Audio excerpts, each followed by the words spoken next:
मित्रों, क्षमा करेंगे आपको, हमको यहाँ प्रेस करनी पड़ी क्योंकि आप लोग उपस्थित थे। एक बहुत ही महत्वपूर्ण विषय है जिसको लेकर करके आज ये प्रेस जरूरी है, जो राष्ट्रीय स्तर का विषय है, भारत की राजधानी दिल्ली के संबंध में है।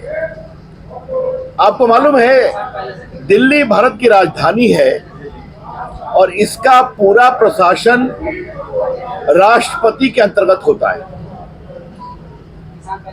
वहां पर पार्लियामेंट है, वहां पर राष्ट्रपति भवन है, वहां पर आपके हर प्रदेशों का केंद्र है, भारत सरकार की बड़ी बड़ी संस्थाओं का वो केंद्र है। वहां पर विदेशी राष्ट्रपति प्रधानमंत्री आते हैं, ये आप देखते रहते हैं। ऐसी परिस्थिति में उनका वहां पर एक विधानसभा भी बनी है 239A के अंतर्गत, संविधान के अंतर्गत, जिसमें वहां की सरकार चलाने की व्यवस्था है। लेकिन मूल रूप से वो एक राजधानी है, तो उसका एक विशेष स्वरूप है और पूरे देश का उस पर अधिकार है। और भारत की सरकार, राष्ट्रपति जी डेमोक्रेटिक रूप से उसका विचार करते हैं। अभी सुप्रीम कोर्ट का एक फैसला आया जिसके तहत कहा गया कि वहां के अफसर्स की पोस्टिंग वगैरह की जाएगी मुख्यमंत्री के निर्देश पर। सुप्रीम कोर्ट ने अपने फैसले में कहा कि वहां पर प्रशासन के लिए कोई विशेष कानून भारत के संविधान के शेड्यूल 42 के अंतर्गत नहीं है। अतः उन्होंने कहा कि डेमोक्रेटिक तरीके से मुख्यमंत्री का अधिकार है।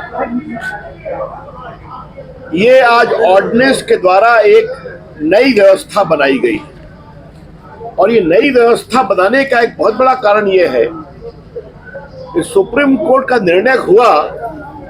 और देखिए, वाईके राजशेखर IAS 2010 बैच के थे, जो एक्साइज स्कैम को वहां एग्जामिन कर रहे थे और केजरीवाल जी के रेजिडेंट शीश महल के बारे में घपले का निरीक्षण परीक्षण कर रहे थे, जल बोर्ड के स्कैम का निरीक्षण कर रहे थे, उनको हटा दिया गया और उनके खिलाफ एक NGO की शिकायत पर झूठा केस किया गया।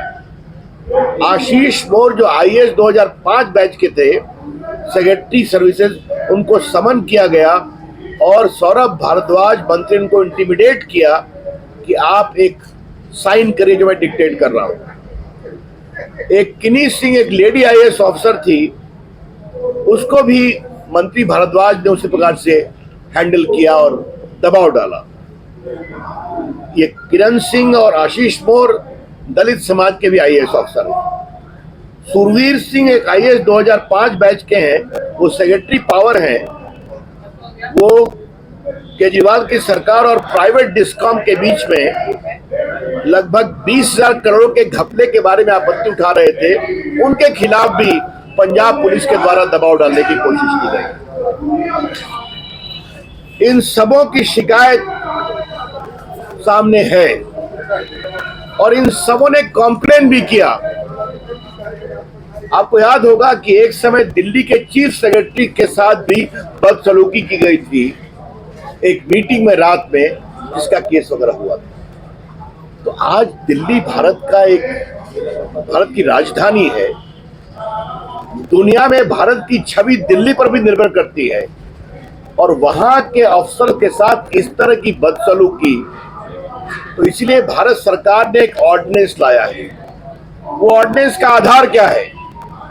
आगे से दिल्ली सरकार में पदस्थापित ऑफिसर्स का ट्रांसफर, पोस्टिंग, विजिलेंस एक बॉडी के द्वारा किया जाएगा, जिसके चेयरमैन अरविंद केजरीवाल होंगे, लेकिन उसके चीफ सेक्रेटरी भी मेंबर होंगे और होम सेक्रेटरी भी मेंबर होंगे और इनके निर्णय पर ही लेफ्टिनेंट गवर्नर फैसला करेंगे, दिल्ली के जो लेफ्टिनेंट गवर्नर है, और वो फैसला बहुमत के आधार पर होगा।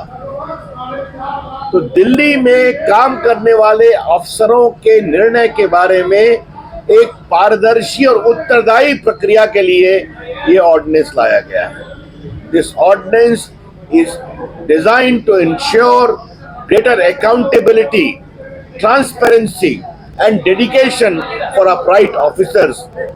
और जो केजरीवाल सरकार का रिकॉर्ड रहा है, मैंने आपको बता दिया, कई कंप्लेंट आए हैं मेरे पास, वो रिकॉर्ड पर भी है। तो इसलिए मुझे लगा कि ये बहुत महत्वपूर्ण राष्ट्रीय विषय है कि दिल्ली भारत की राजधानी है, दिल्ली भारत का दिल है, दिल्ली भारत की नाक है, दिल्ली भारत की छवि है और दिल्ली के ऊपर पूरे देश का अधिकार है। इसलिए जिस तरह से केजरीवाल की सरकार कर रही थी, इसके माध्यम से एक डेडिकेटेड प्रक्रिया संशोधन करके लाई गई है और ये बहुत स्वागत योग्य है, जनहित में है और दिल्ली के भी हित में है और भारत के भी हित में है। तो मुझे आपको बताना था, ये बहुत ही महत्वपूर्ण विषय था, तो मुझे लगा कि ये विषय आपके सामने रख दें। अब आपके इस बारे में कोई सवाल हो तो मैं सवाल करने